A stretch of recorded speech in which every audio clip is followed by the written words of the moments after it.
బీదవారిని నేను చూశాను. ఎంతోమందిని బీదవారిని నేను చూశాను. వారు బీద స్థితిలో ఉండి మొరపెడుతూ వచ్చారు. వారు బీద స్థితిలో ఉండి మొరపెడుతూ వచ్చాడు.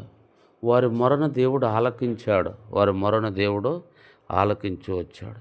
కొన్ని ఇళ్ళలోకైతే మేము వంగి వెళ్ళేది. చిన్న చిన్న గుడిసెలు అనమాట. ఆ ఇళ్ళల్లోకి మేము వంగి వెళ్ళేది. కొన్నిసార్లు అనుకునేది, వీరి ప్రార్థన దేవుడు ఎప్పుడు ఆలకిస్తాడు, ఎప్పుడు వీళ్ళని దీవిస్తాడు అని మేము అనుకునేది. కాబట్టి అలాంటి వారు ఇలా మిద్దెల్లో, మేడల్లో, బిల్డింగులో ఉన్నారనమాట.